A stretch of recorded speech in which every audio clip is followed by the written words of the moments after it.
Hello everyone, welcome back to the videos for vocabulary once again. Last हमने 10 words करे थे और हमने एंड किया था इंक्रीमेंट वर्ड पे, जो कि बहुत अच्छा वर्ड था हम सब के लिए. We all love increments in our life in any और एवरी फॉर्म, राइट. तो again the same request, please last video को एक बार रिवाइज कर लीजिए, उसके बाद ही make sure that you move on to today's video. ठीक है. और वीडियो सिर्फ देखना नहीं है, देखने के बाद आपको एक जो टेस्ट है पोर्टल पे उसको भी अपीयर करना है, सो दैट आपको ये पता चले इन वर्ड्स का इस्तेमाल सेंटेंसेस में किस तरह से करे जाते हैं. हालांकि प्रेजेंटेशन में इंक्लूडेड है कि किस तरह से सेंटेंस में प्लेस करा जाता है, फिर भी बेटर आइडिया के लिए टेस्ट लेना बहुत ज़रूरी है कि आपकी अंडरस्टैंडिंग कितनी बन पाई है. Alright, with that we are going to proceed to the first word for the day, which is incumbent. Incumbent का मीनिंग होता है, एज अ नाउन अगर हम यूज कर रहे हैं तो इनकम्बेंट का मीनिंग होता है an office holder, right. The incumbent in an election, किसी भी इलेक्शन में, किसी भी काम में, किसी भी जगह पे जो ऑफिसर होता है उसको आप इनकम्बेंट कहते हो. अगर आप इसको एडजेक्टिव की तरह यूज कर रहे हो तो ये ऑब्लिगेशन की तरह यूज होगा. Felt it incumbent to reply, मतलब ऑब्लिगेटरी आपको फीलिंग आएगी कि हाँ ऑब्लिवियस है कि कर देना चाहिए. कोई आपसे, आपकी सीनियर अगर आपसे बात कर रहे हैं तो it is incumbent, you felt incumbent to reply to that person. Obviously manner show करता है, तो it is very much obligation कि आपको रिप्लाई करना चाहिए. ठीक है, दोनों तरह से यूज होता है ये word. Synonym would be mandatory and imperative. Next we have indefatigable. You can break it into synonyms.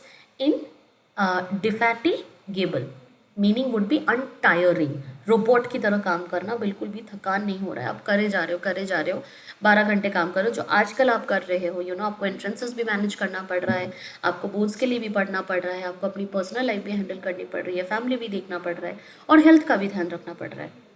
ठीक है, तो something that is very very tiring उसको कहा जाता है. सिनोनिम्स वुड बी अनफ्लैगिंग, अनड्रामेटिंग या फिर परसिवरिंग, डिटरमाइंड. ठीक है.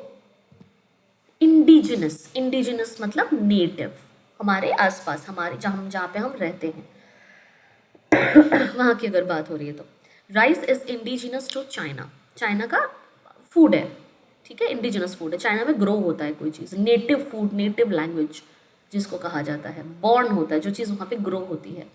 Synonyms would be innate and inborn. Indomitable, indomitable का मीनिंग होता है stubborn in determination not to be subdued.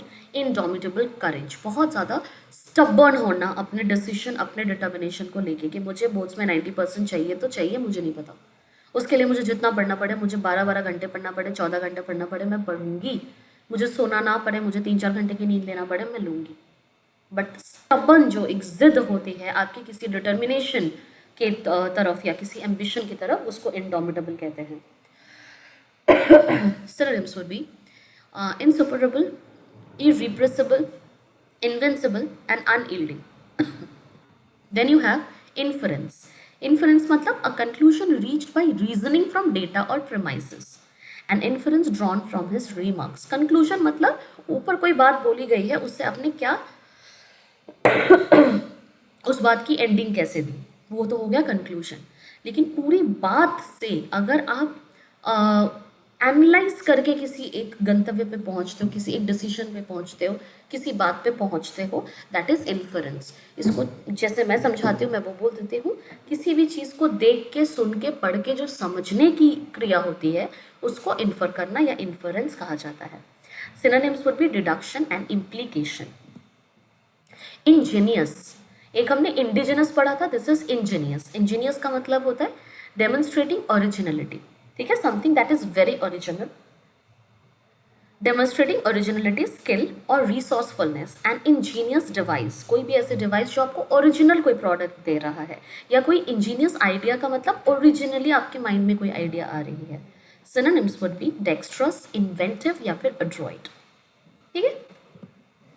इंजेन्यूअस, this is different. इंजेन्यूअस का मतलब होता है सिंपल एंड स्ट्रेट फॉरवर्ड, जिस चीज़ में ज़्यादा कॉम्प्लेक्सिटी ना हो, ज़्यादा गोल मोल कुछ नहीं बोला गया, स्ट्रेट फॉरवर्ड कोई बात करना.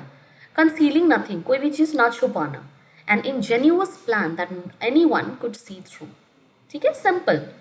Synonyms would be unsophisticated, naive and candid. Inhibit, inhibit करने का मतलब तो आपको पता ही है, किसी भी चीज़ को पाना, अपने अपने अंदर किसी चीज़ को लेना, right. Meaning would be to check और hinder, inhibited his friend from a foolhardy course, ठीक है। सो फॉर एग्जाम्पल, आप कुछ गलत काम कर रहे हो या कुछ आपने गलत सीखा हुआ है या कोई किसी तरह की एडिक्शन है, उस चीज़ को अगर आप खुद रोक रहे हो, ठीक है, मतलब you are not doing that again and again, या फिर कोई और आपको रोक रहा है from doing so, that is inhibit करना। So you have inculcated something bad in you, कोई भी गलत चीज़ आप कर रहे हो या कोई गलत चीज़ आपके अंदर है, और या तो आप या फिर कोई आपको रोक रहा है उस चीज़ को करने के लिए, तो उसको कहा जाता है इनहिबिट करना या inhibition. Synonyms are restraint and curb, right? Innuendo, इन्यूडो का मीनिंग होता है एन इनडायरेक्ट रेफरेंस और सजेशन। इनडायरेक्टली किसी को रेफर करना किसी बात को, या कुछ सजेस्ट करना डायरेक्टली ना बोल के, और ये मोस्टली ना थोड़ा डेरोगेटरी टर्म्स में होता है, मतलब किसी को इंसल्ट करने के तरीके से या सरकास्टिकली या इंटिमिडेटिंग वे में करना, उसको इन्वेंडो कहते हैं। Synonyms would B intimate and insinuate. आप इंटिमिडेट भी लिख सकते हो, सेम होगा इसमें, ठीक है। You can add one more synonym which is intimidate. Inordinate, inordinate का मतलब होता है excessive. Spoiled bye inordinate praise, किसी की बहुत ज़्यादा तारीफ कर देते हो तो अगले दिन वो चढ़ जाता है ना, सर चढ़ जाता है, तो उसी को कहा जाता है इनऑर्डिनेट, मतलब बहुत ज़्यादा किसी चीज़ को कर देना। Synonyms would be immoderate, intemperate and extravagant, right? And that was the last word for today. Please make sure कि इन words को आप at least 2 बार तो वीडियो देखो, and post that, go to the portal and take the test so that एक clear understanding हो जाए इन words को किस तरह से यूज़ करना है आपको सेंटेंसेस में। Alright, that's it from my side for today. मिलेंगे हम अगली वीडियो पे। Please take care till then, bye.